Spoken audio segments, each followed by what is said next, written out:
And once again, we are live.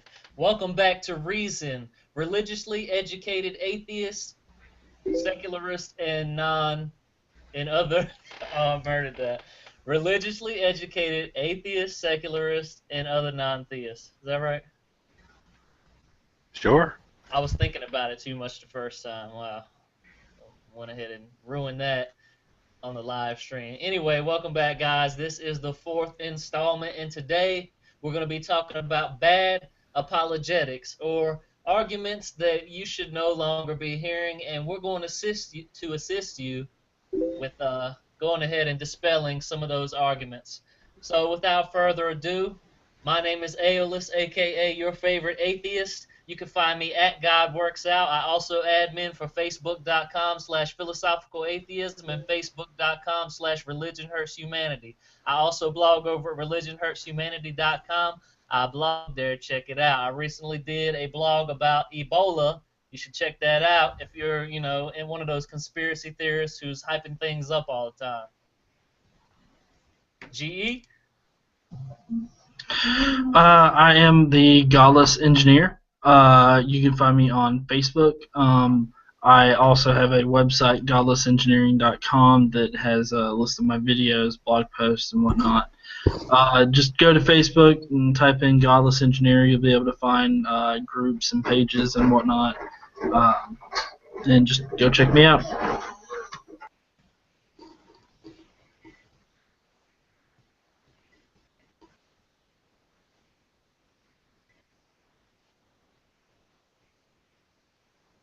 Who's next? Me or Prototype? Anybody else want to introduce themselves? Yeah, I'll go ahead. My name is Tyler Moon. I'm one of the admins at Philosophical Atheism. You can find us on Facebook at Philosophical Atheism. Let's see. Yeah, I'm actually there with Aeolus. And Prototype, you go ahead.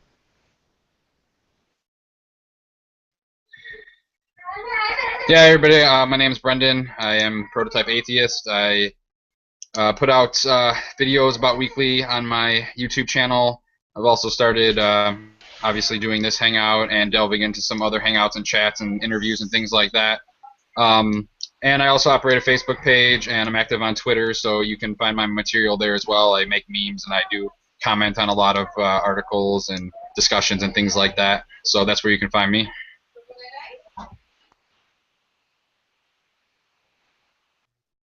And Godless Glen, go ahead and introduce yourself. Hey, can you guys hear me? Okay. Yep. Yeah, I'm Godless Glen, and you can find my channel at basically youtube.com/godlessglen. You can also find me on Facebook and Twitter. Same username is there as well.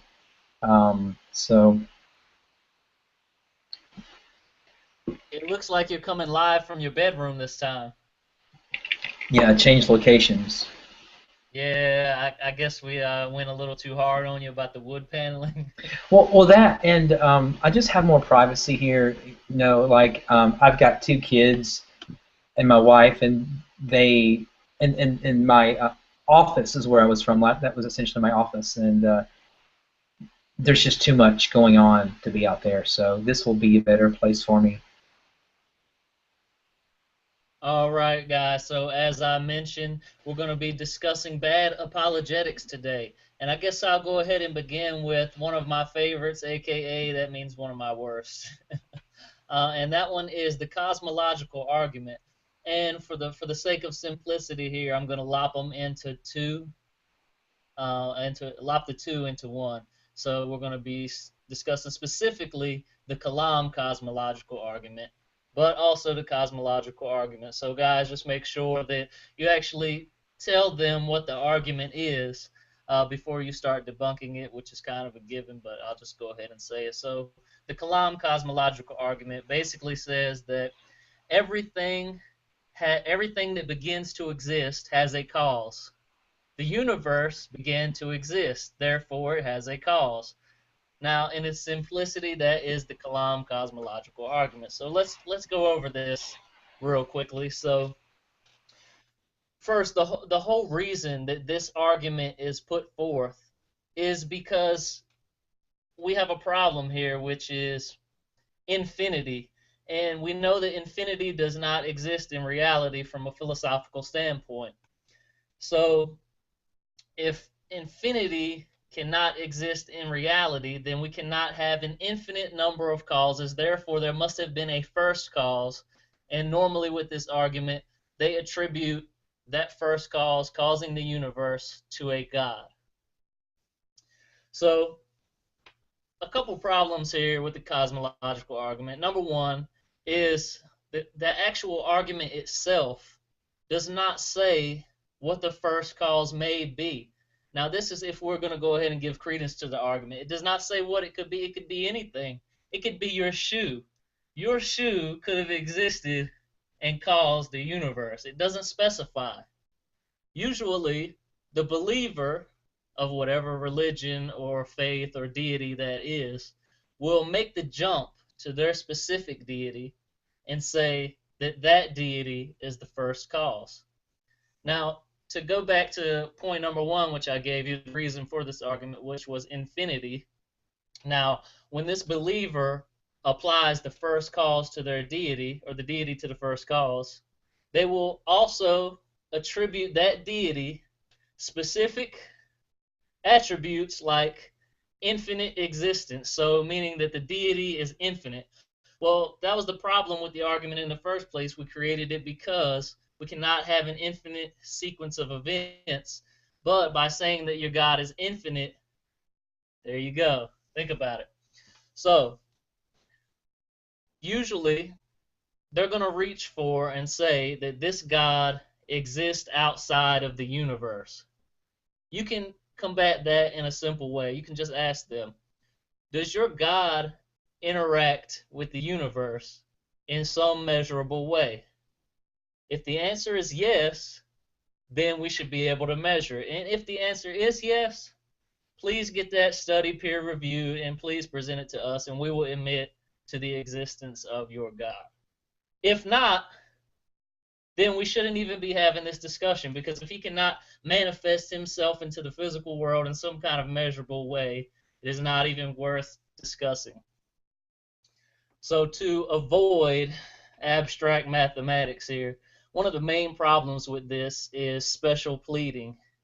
And it's special pleading because they're making this leap to their God. And this is actually an argument that I like, because if a God did exist and you could prove that this God exists, this would be a pretty valid argument, saying that the universe began to exist, therefore it had a cause, God is this first cause. Another problem with this argument is that it assumes that the universe began to exist, and this is the final topic that I wanted to speak about really quickly. So, assuming that the universe began to exist, because in layman's terms, we always say that the Big Bang was the beginning of the universe, and there was no time before the Big Bang. The Big Bang created time. Well, we don't know that in those specific terms. We don't know that the universe actually began to exist. That's as far as we can see back. Now, there are many other theories out there that can explain how something existed before the Big Bang. And we know that something had to exist to explode into it. It's not a literal nothing. But that's an issue. We don't know for sure that the universe actually began to exist. It's just semantics that we're playing there. And that, to me, is one of the main problems of the argument. So to sum up that whole thing, what I just gave you there, keep in mind that the whole reason for the argument is infinitum. You don't want to have an infinite number of causes going back, because according to logic, we cannot necessarily have that. Now, you could start counting right now, 1, 2, 3, 4, and you could count on for infinity. But nothing infinite has been proven to exist. I'm not infinite, so if I started counting right now, eventually I'm going to die. I'm not going to make it, so it's not infinite. Keep in mind that the cosmological argument does not specifically designate a deity to which the person believes is a first cause. So that's an issue, because what God is it? It could be any God. How do we even know that it is a God? We don't know. It could just be a random thing that created the entire universe. We don't know. And if you're saying that you do know, that is special pleading. Finally, I'll go ahead and reiterate this one more time. Does your God interact with the universe in a physical way? This first calls your God. If he does, then it should be testable and provable. Please bring us that research and those results as soon as possible. So, excuse me, I'm going to go ahead and wrap that up. One last thing real quickly that I wanted to reiterate again, which was that usually this argument deals with infinity and an infinite number of causes. But the believer or the person pushing this argument will always argue that their God is infinite. He is eternal. That presents an issue. What caused your God? The very first premise. So I'm going to go ahead and wrap that up. We're going to go ahead and shift over to GE, the Godless Engineer.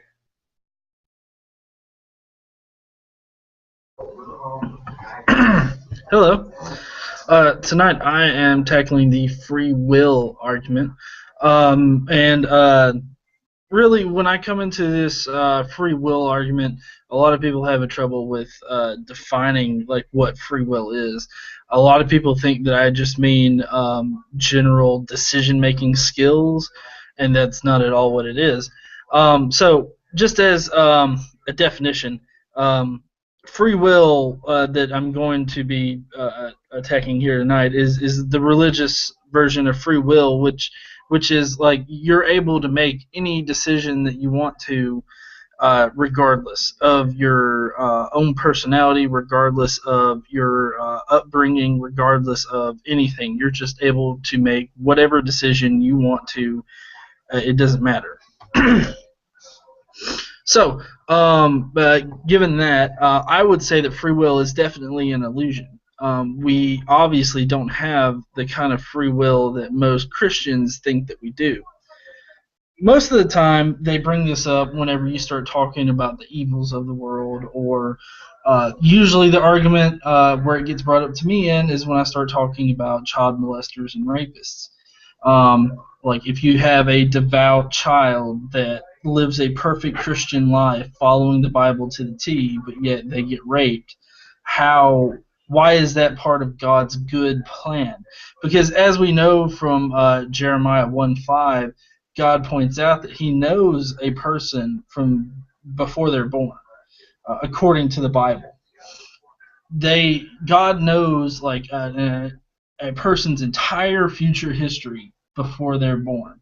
So God knows whether or not that kid is going to be raped or molested beforehand. Yet, he either plans for it to happen or he allows it to happen. Of course, the biggest or one of the arguments against me whenever I bring that up is free will. Like, oh, well, that's the rapist free will intervening on the child, and so that's why, free will, our sin in the Garden of Adam and Eve is or the Garden of Eden is why that kind of stuff happens. And they start going into a bunch more apologetics about how God doesn't want robots; He wants people to make a choice and all this other stuff.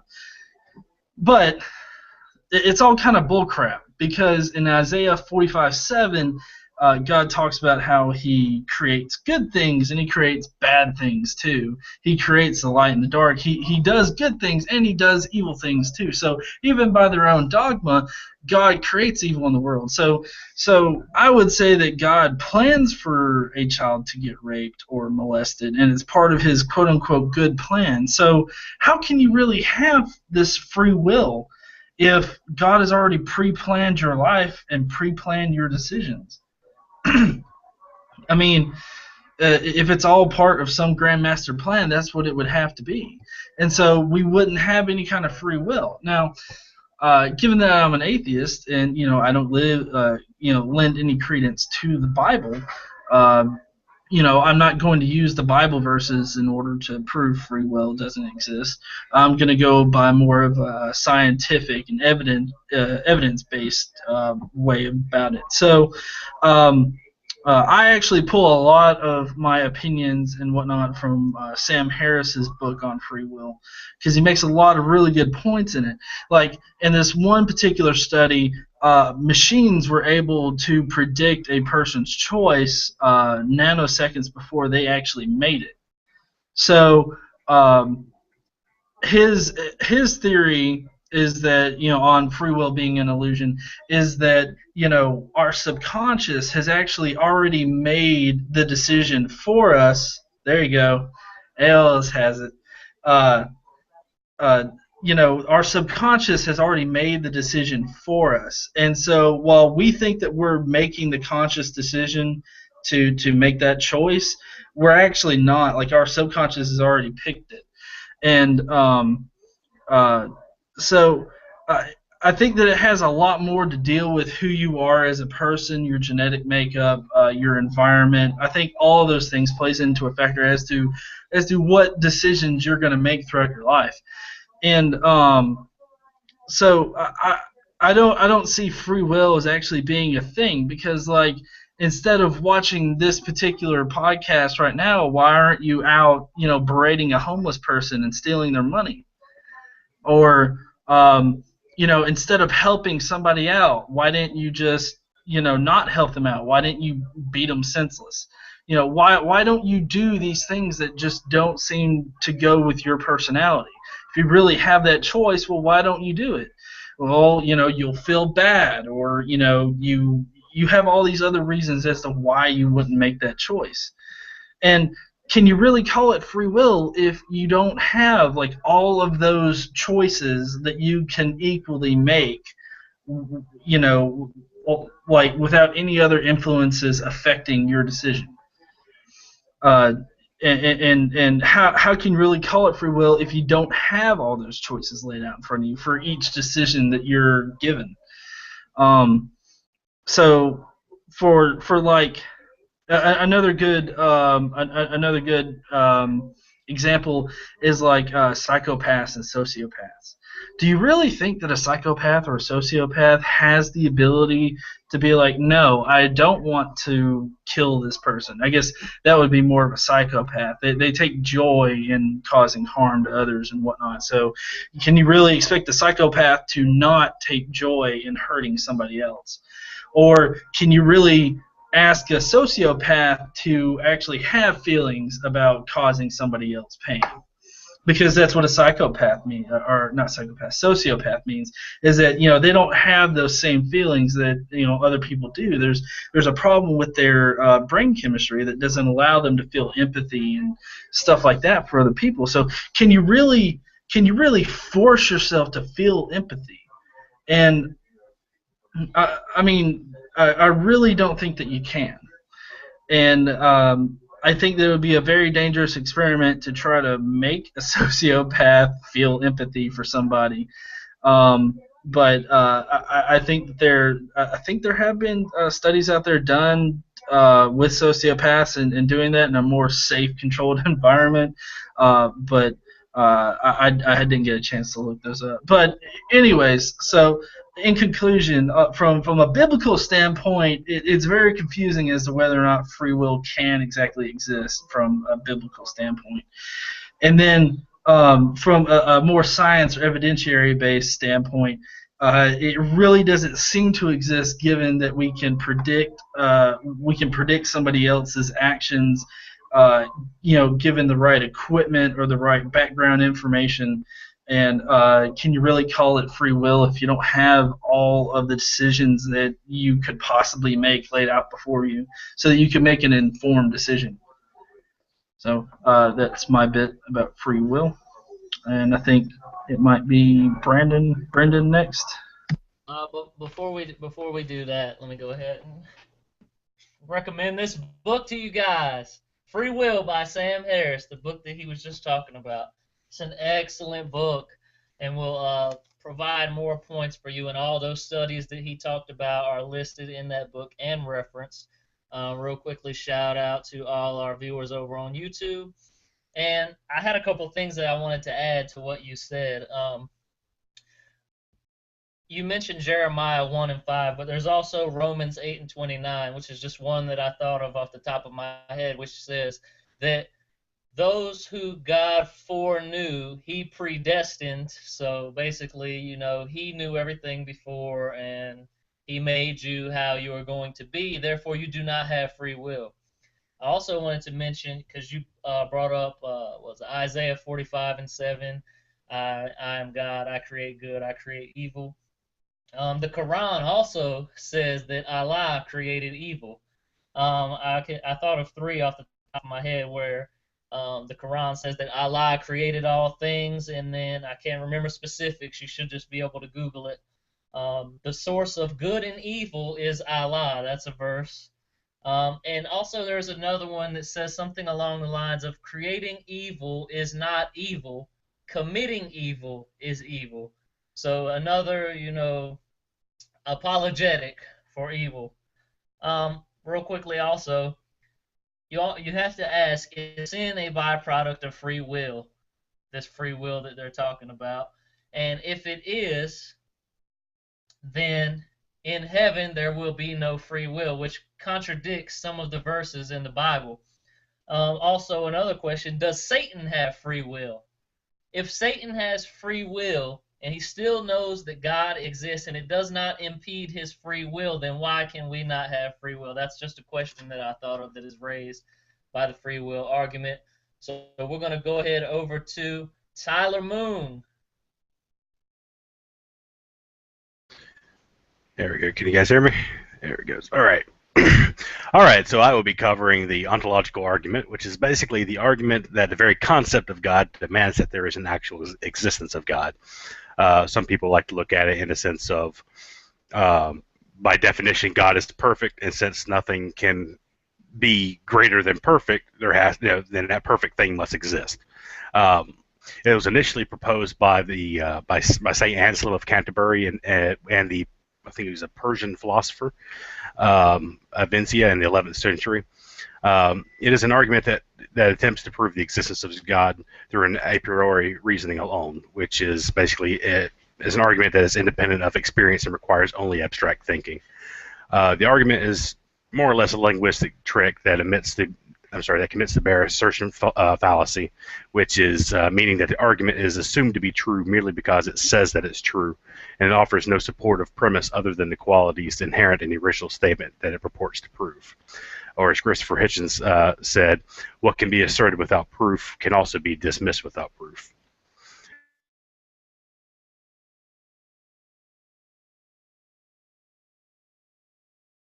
I'm going to let you know by the name of Immanuel Kant that argued that an ontological argument is actually an argument talking about the property of objects. And I'm sorry, that is not a property of objects, but is one of a concept. And since concepts are immeasurable because anyone can alter their definitions, then that would automatically make it an invalid argument because you can't argue against it, because if I say something is one way, and you say that it is another, it's basically what I think versus what you think, and that can't come down to there basically is no answer to that. Another difficulty with the argument is that it assumes that perfection is objective, which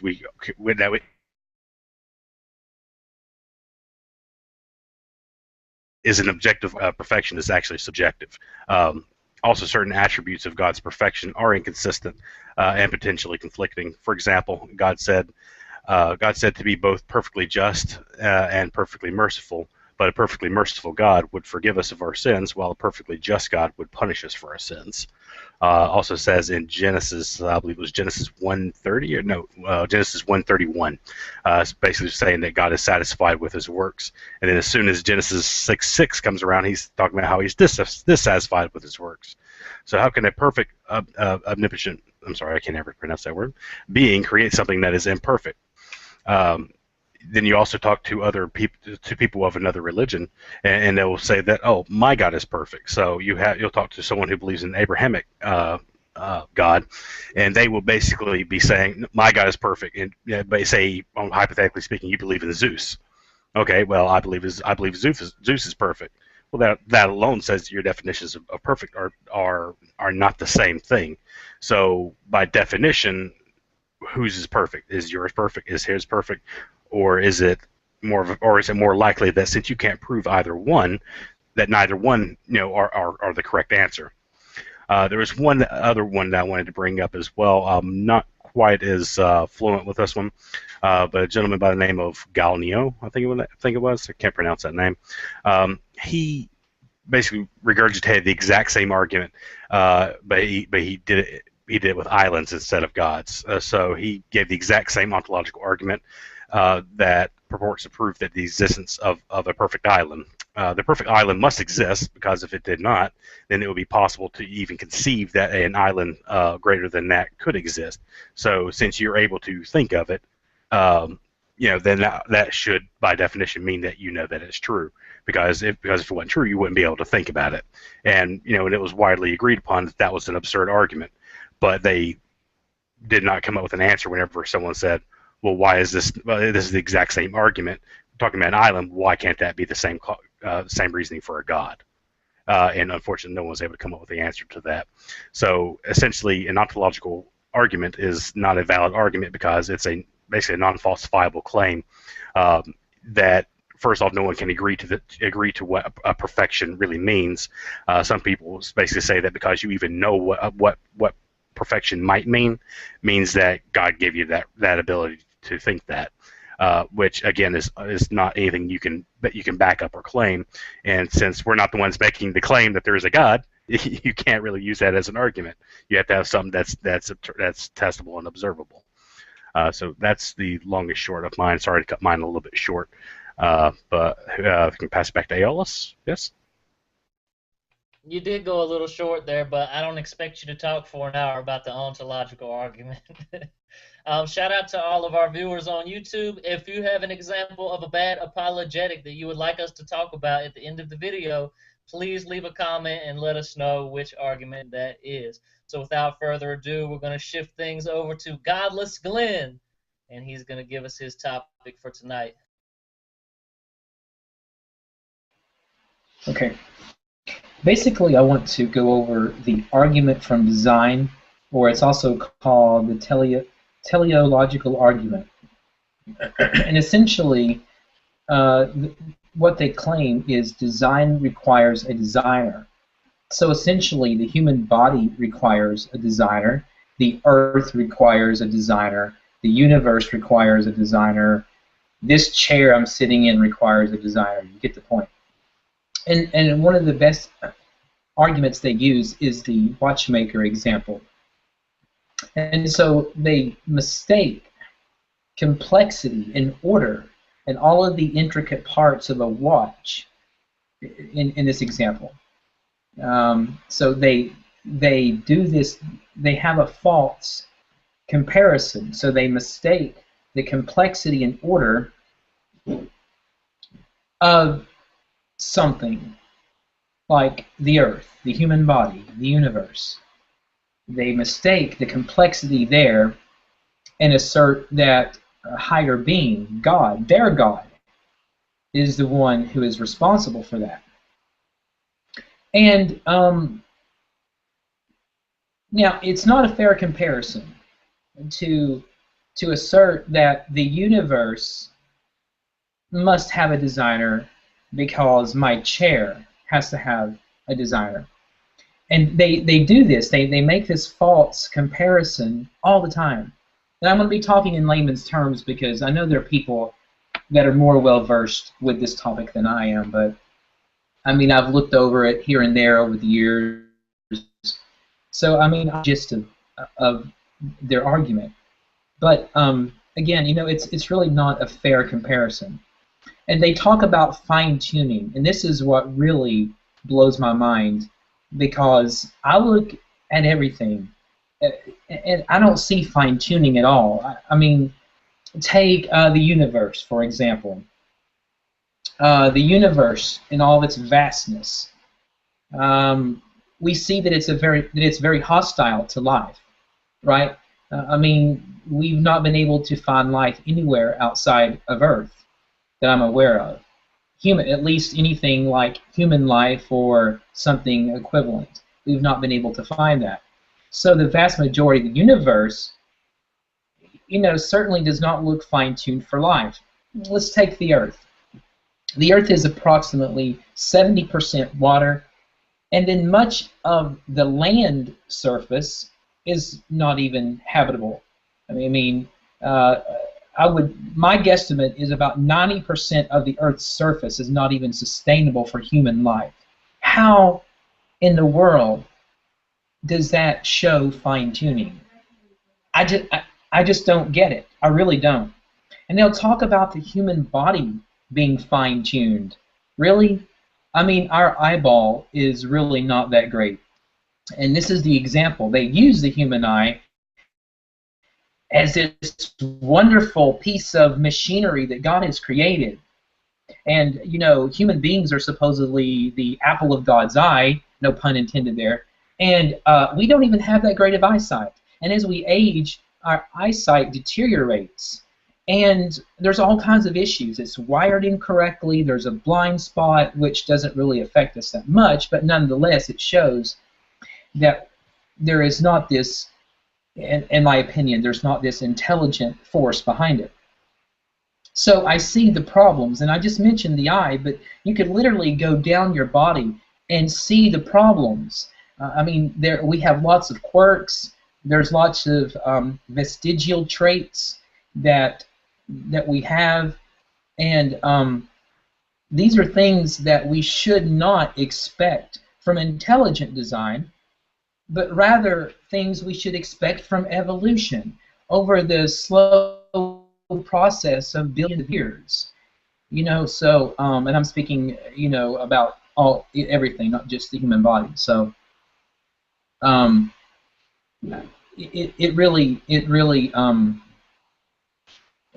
it's really amazing that people will look at our planet, will look at our bodies, and will look at the cosmos and say, this is all fine-tuned by God, their God. It just really amazes me.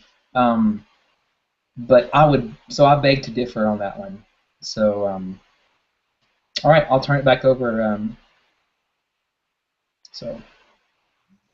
You actually finished just on time there. So, good. There was two things that I was thinking of while you were giving your speech there, or your talk there, discussion on that argument. So, immediately the first question that I thought of, and keep in mind that I was just sitting here thinking like what a normal person would think had they not come into contact with this argument before. So, is there any object that is not designed? Is there an object that is not designed out there that we can compare it to? And if not, think about the implications of the answer of that question. I'm not going to go into it so we can save time here. So think about that. Also, proponents of this argument will also bring up design. If you don't think that it is design, then it is chance. We're all created by chance or design, and that's a false dilemma because we don't know. There could be another answer to the question that we just don't know yet, and there's nothing wrong with saying, I don't know. It is actually much better than just making up some bullshit because you don't know. So real quick, let's go over here to YouTube and see if we have any questions, and we do not at the current moment. So we're going to go ahead and let Brendan, a.k.a. the prototype atheist, kick it. All right, thank you. Yeah, unfortunately, I don't have a copy of Sam Harris's book Free Will, but I might have a copy of Free Willy somewhere around here. I don't think that's quite as good. But what I wanted to cover here is presupposition. It can be related to the ontological argument, and Tyler briefly mentioned how they sometimes. A lot of times in apologetics, you'll get these kind of like word games where they play semantics with you, where they say like, oh, well, I don't agree with how you're defining that word, and here's how I define it. I spend a lot of time going back and forth over the definitions of words and things like that instead of actually what the crux of the argument is. So that's just something that I've noticed and that you should be aware of if you ever delve into these types of debates or arguments with people. But at any rate, essentially presuppositionalism is an idea that basically the Christian God or the Christian worldview is really only can account for logic, morality, science, and like consciousness even. And that's just, one person who's a purveyor of this, who's pretty popular, is Ten Bruggencate, and he uses this style of argument often, and he's become pretty infamous on the internet. He's an internet personality. He's contributed to programs such as Creationism Today or Creation Today, which is Eric Hoven's program. And Eric is Kent Hoven's son, and Kent Hoven is also an infamous apologist, and he's actually in prison right now. But aside from that, to stick to the point here, basically, Ten Bruggencate, like, he will aggressively deflect any counter arguments away from his argument. And just a couple months ago, you can see how he operates. He participated in a debate with Matt Dillahunty. It was actually a live debate. You can find the video of it online if you want to see it. I think it's about an hour or so long. But by all accounts, he was pretty much obliterated. And you can see the video for yourself if you want to. But basically, presuppositionalism is immediately problematic as an argument because it not only asserts that a God is necessary, but that specifically it's the Christian God, and they don't provide any evidence for this, of course. And beyond that, it also argues things like, atheists can't speak to logic or morality because these things are intimately tied to the Christian God, and they were objectively created by this God. And so they basically will claim that we have no authority to question God, and even if his morals, like in the Old Testament, seem faulty, like or if arguments in favor of God's existence seem to defy logic, like we can't really question that because that's just the way that God made it by nature, and we're not able to understand God or his desires or the way that he made things.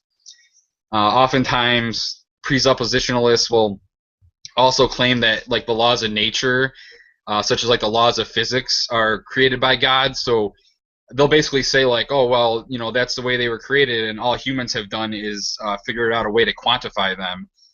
But again, they're just asserting that without any evidence. And the laws of physics actually were created by humans. We actually just simply observed things and applied mathematical formulas to describe our observations.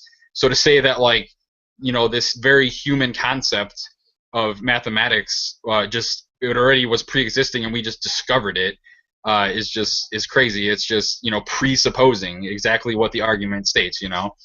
And beyond the obvious fallacious arguments that presuppositionalists use, they'll also frequently create straw man arguments of like opposing positions, and then they'll attempt to use reductio ad absurdum, which is basically an effort to push an opposing argument's conclusions to the logical limits, and then try to show how ridiculous the consequences would be if the argument was true. And so, like, an example of this is when they say that there's no crocoducks or some other crazy intermediate species that they came up with, or we don't see fish evolving into monkeys, then evolution isn't true. So that's the type of argument that that a presuppositionalist might use. And something that is also tied in with presuppositionalism a lot of the time is solipsism, which basically is the idea that we can't know anything for sure outside, we can't know that anything exists outside of our own mind. And this kind of extends a little further out to like we can't know anything without God. And of course it's the Christian God. And so basically they'll dismiss any evidence and logic-based arguments and rebuttals because they'll just claim that we can't know with 100% certainty that it's true, but that we do know that God exists. So ultimately, as far as presuppositionalists go, The reason behind their arguments is circular, for sure, and really the only manner that counter arguments are dealt with in this is that they misrepresent them or they deflect them, and then they claim that God's will is inarguable. So, the presuppositionalism really is of no value in an actual debate. The only real value it has is to appear to have a defensible position and then try to sway or indoctrinate anybody who's observing a debate with somebody who's using these tactics. So yeah, I think that's pretty much what I had to say on that topic, so I'll kick it back to Aeolus. So you said something there that I wanted to bring up. You were talking about how, this was earlier when you began, about how God says something and we don't understand it, therefore that's just the way it is. It's almost kind of like the mafia boss analogy there. But also that might equals right, that just because God says something, then it is automatically true, and that we're unable to question it. And all things should, as we discussed before, all things should be criticized, and especially ideas should definitely be criticized to see if the idea is a positive idea, or if it is a negative, or if it's somewhere in the middle. Is it beneficial at all? So ultimately, the presentation of these arguments tonight should lead to one simple conclusion, which is, if your God exists, then you need to prove it. You need to provide some substantial evidence, not a weak apologetic argument, to try to make an excuse for your God. If he exists, prove it. Prove his existence. Some substantial peer-reviewed evidence, and not that, oh, I feel it in my heart that he exists, or he spoke to me. It needs to be something that we can reproduce and test.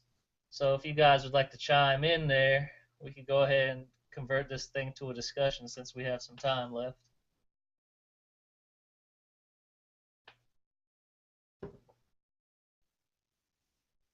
I think Tyler said he timed out. Well, all right, yeah, I'll go ahead and jump in on that. Yeah, I mean, that's the thing, is like all these arguments, they pretty much just dismiss evidence and logic, and they're just, they kind of propose that God is a necessary, precondition of things, and that without accepting that God exists, you can't really make an argument. And that's why I think all of these arguments are just really the last ditch effort of like Christians. I mean, it's mostly, we're talking pretty much about Christian apologetics, and the people that espouse these kind of arguments tend to be Christians. The most famous ones are Christians, so we can stick to that.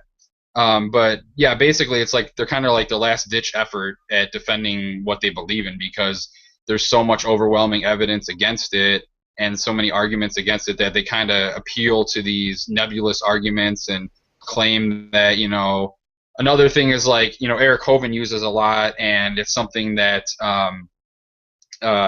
Josh Fierstein used in his videos too, and basically saying, oh, well, human knowledge is only this tiny dot in this massive sea of ignorance, and how do you know that God doesn't exist in this massive sea of human ignorance? We only know so much about the knowledge of the universe. So again, and that kind of speaks to what I was trying to say about like solipsism. It's like, oh, it's, we don't know for sure that anything exists, or what we do know exists, or what we do think to be true is just this tiny bit in a massive sea of potential knowledge. So they kind of appeal to that, and it's like the ultimate God of the gaps argument, because gods have always been hiding in the gaps of our scientific ignorance, or throughout history as religions evolved, God might have lived in like on top of a mountain, and then he's living beyond the heavens, and now he's beyond space and time. So they're just basically hiding their God in human ignorance wherever they can, and this is pretty much the ultimate form of it. There's nowhere else to really go, and you can't really ever prove them wrong 100% certainty. So I think that these arguments are going to persist, and they're going to continue to be effective in persuading people who are biased or want to accept them or think that they make sense. So I think that's why it's important that we have these discussions to address these arguments and show why they're faulty and really why they're lacking in logic and reason. All right, well, real quickly to address the argument that you presented there about how do we know anything is real. Well, we don't know that anything is real, but that is not even a necessary thing to think about, because if I look out around me and it seems real, but I don't know if it's real, the very fact that it seems real and I need to take the necessary precautions to make sure that this thing that I enjoy called life continues on, I don't even need to think about whether it's real or not, because it doesn't matter. If I don't know, it doesn't matter. So that is, in layman's terms, how we can totally disregard that argument. GE or Godless Glen or even Tyler, you want to chime in here to wrap things up? Yeah. You had mentioned something earlier that I was going to kind of touch on. I think you had mentioned something about, is it possible that there's some other source?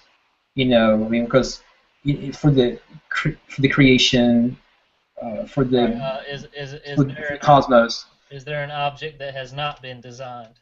Is that what you're talking about? Well, I was going to address the part where you were saying, is it possible there's another source for the creation of the universe? Or did I misunderstand? No, go ahead. Okay. A lot of times when we are presented with this idea that, God, like if we have the universe, therefore God must have done it. And they fail to even present any type of other possibilities. Of all we know, there is some type of other intelligent life out there, like maybe a more advanced alien species. Or two, it's possible, though I don't think at all, in all likelihood, I don't think it's very likely. Who's to say that there was an intelligent being, a creator, a higher power of sorts, whatever you want to call it, and the Big Bang killed this entity? We just don't know. So the problem is they make these assertions, and they're so adamant that they have it right, and many of them are so arrogant about their position, and it's very it's a big turnoff to me, because they're so sure of themselves, they're so sure of their religion and their idea of God and the way everything works. And I think the longer you are someone that's a free thinker, an atheist, a skeptic, whatever, the more you realize the less you know. Even though the more you learn, the more you think you know, there's this self-check that, wow, I really don't know that much. I mean, really, none of us have really scratched the surface. And so I think we need to be a little bit more humble in our approach. And I just see so much arrogance. I used to be fairly arrogant, or very sure, I guess you could say, of my positions. But I'm telling you, the older I get, the more I realize that's just not cool. To be so sure of yourself, to be so sure of your positions, and to just say, no, you're wrong. Everyone else is wrong, but I'm right. And it's just not a very flattering position to be in. So well, then it's okay to say I don't know. So yes, it is okay to say I don't know. But to kind of go off what you were saying there, then they also say that we are the arrogant ones for not believing that their God exists, even though they've yet to prove it, and they're demonstrating extreme arrogance. But I wanted to touch on what we were talking about there, is the possibility that something else created the universe. We don't know. We don't know that it was either your God or chance. That's a false dilemma. For all we know, there could have been like some great cosmic slug that farted out, and that was the Big Bang, and it created everything. I mean, for all we know, that could be a viable option. And I also wanted to touch on what Brendan was saying there, which was that we don't know, or we know like a point in a huge circle. That's our knowledge. Like we know 10% of all things that there is to know. But out of this 10% of things that we know, you think that you know this God, which is in that 10% because you created it or you thought of it in your mind.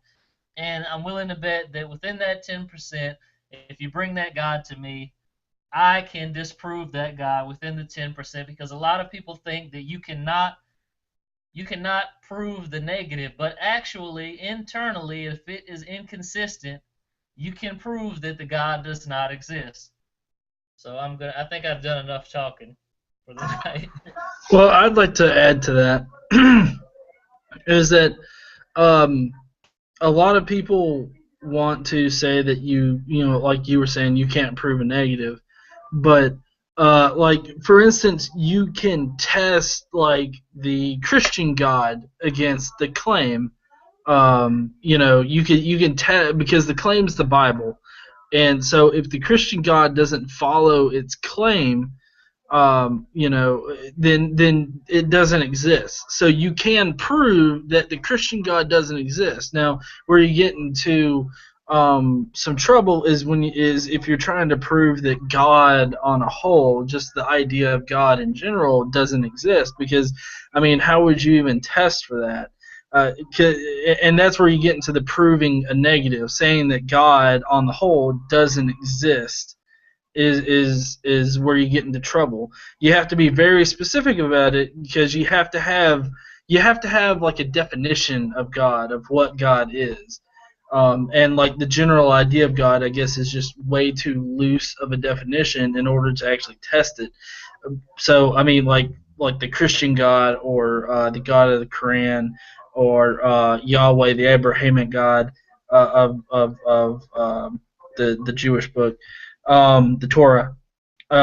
You can test those gods for whether or not they adhere to their claim and whether or not they adhere to reality, and you can prove those wrong. And like just on the subject of prayer alone, the Christian God fails any test. I mean, he's been proven to be no better than chance. And actually, there's been a study done in a surgical context. Uh, People in post-op have actually done worse than people in other post-ops that didn't know people were praying for them. So, like, one group had people knew that people were praying for them to get better, and then another group didn't know that people were praying for them to get better. The ones that knew that people were praying for them to get better actually did worse than the people that didn't know. So just the knowledge that somebody is praying for you actually has an effect on you yourself, causing you to do worse in like a post-op situation. I mean, you can easily prove the Christian God to be false, or the God of the Quran, Allah. You can prove him to be false easily, but it's when you go to try to prove the general concept of a God is when you get into trouble.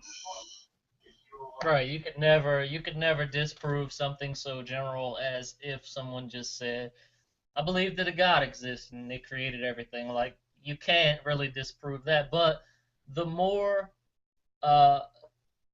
creed, the more text, the more dogma that a religion has, the easier it becomes to disprove, because it is very hard to continually produce text or ideas and have them all be compatible with each other. So the more content that it has, the easier it becomes to disprove it. And that's why I was simply saying that if you present me with your God in specific dogma or creed, I can disprove your God internally, and in more than one way. Tyler, would you like to chime in there? Shout out to everybody viewing on YouTube. Yeah, I'd actually like to chime in. There's one argument that I'm surprised never came up. Going back to the watchmaker claim, the watchmaker argument. It's like, everything looks complicated, so that everything, so that stuff must have had a designer or whatnot. Those exact same people. I don't want to cut you off there, but I think you might have chimed out when Godless Glen did his. It was very similar to the argument from design. But yeah, it is. I'm just saying, one thing that I'm surprised we never touched on, because whenever you get into it, it's like, well, who created God? And if somehow, I mean, he might have said that, but it must have been whenever my internet was cutting out on me. But who created God? And they never seem to have an answer for that, other than he always just was. Now, going back to what I can't remember who was just saying a second ago, but it seems that in the Bible they talk about the Tower of, I can't pronounce it, the Tower of Babel, whatever you want to call it. They said that basically God struck it down because it was because we were getting too close to God. But then we get into this, we get to the modern era and we're able to go out into actual outer space. And we're still looking around like there's nothing up here. So so they keep moving the bar, because they can never come up with an answer. So every time that we do disprove an argument, they just create a new one. And and it's just that it's an endless cycle of basically you can't tell me I'm wrong because I know I'm right, and they won't hear it any other way. Also, John, I love your hat, but I'm gonna have to one up you. Got a head crab going on because this argument stuff that's going on is like killing my brain cells. Nice. Well, I was actually going to point out, I think technically that fallacy is called moving the goalpost, where they just continually move the goalpost back. Like, for instance, with the teleological, I think, or maybe it's the Kalam, whichever one that's about the infinite God.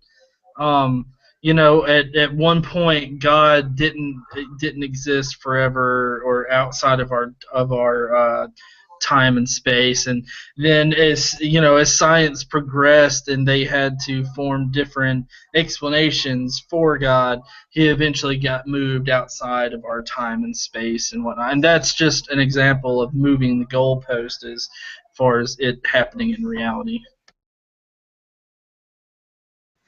Yeah, that's pretty much it. Spot on. But like I said, that's pretty much all I was going to cover. I mean, they got so many different fallacies, like fallacy of passing the buck, for example. It's one of those things that no matter what argument that they give, it's becoming progressively easier and easier to disprove said arguments because science has been getting stronger and stronger. So they just keep having to readjust. When passed back to Aeolus, I think we're running low on time now. Yeah, we are actually 2 minutes under the hour, so we've actually completed this discussion, and probably because we didn't have anyone chime in that I can see. Maybe my internet is lagging, but I didn't see anyone chime in on YouTube. So guys, go ahead. We'll start with GE.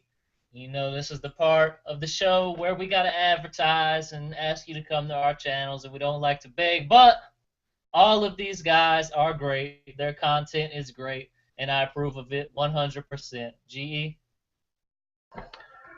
I am the Godless Engineer, and I have a cool bandana on tonight. You can find me on YouTube under Godless Engineer, all one word. I'm also on Facebook and Twitter and Instagram, and I've got my own website where I post blog stuff occasionally. Check me out there. Go to Facebook and just type in Godless Engineer, and you'll find a whole bunch of groups and, of course, my page. And find me there. Comment on some stuff. Send me a message. Whatever you want to do. Just can't wait to hear from you.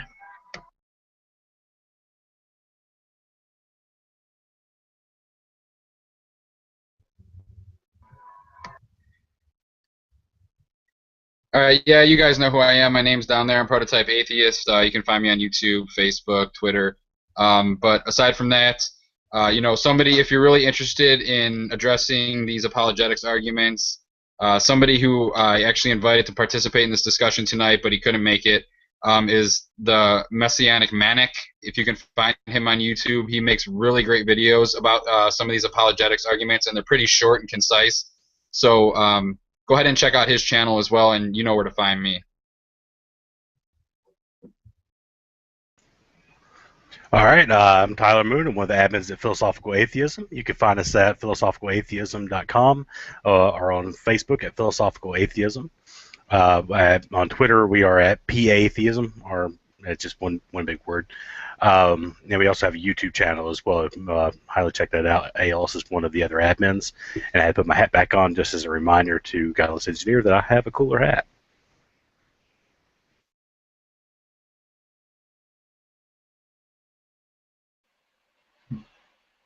Yeah. Well, you can find my channel on YouTube, YouTube/Godless Glen, and also on Twitter. I'm not on there very often, so yeah. But just in case you want to follow my stuff, occasionally I post something of interest on there. just not that much. And then on Facebook, Godless Glen as well on there. And I concur with the Prototype Atheist on the Messianic Manic. He's really got some good stuff, so I recommend all the viewers to check out his stuff. He very concise arguments. His videos are usually around 3 minutes, which is usually what I shoot for in my videos, and he's just fantastic. So I concur with that. And also, if you guys really want to kind of delve more into these arguments, there's a great website, Iron Chariots. Just Google it, check it out. It is a fantastic website, and it probably lists all of the known arguments for the existence of God and why they are faulty. So, as you guys know, I am Aeolus, aka your favorite atheist, the host of our weekly show, Sundays at 9 p.m. Eastern Time, Reason, religiously educated atheists, secularists, and other non-theists. Thank you guys for watching. You can find me at God Works Out on Twitter. You can find me at youtube.com/GodWorksOut if you find this video anywhere other than my channel. You can also find me over at facebook.com/philosophical-atheism and facebook.com/religionhurtshumanity. I also blog over at religionhurtshumanity.com. I blog there. Check it out. And as always, thanks for watching.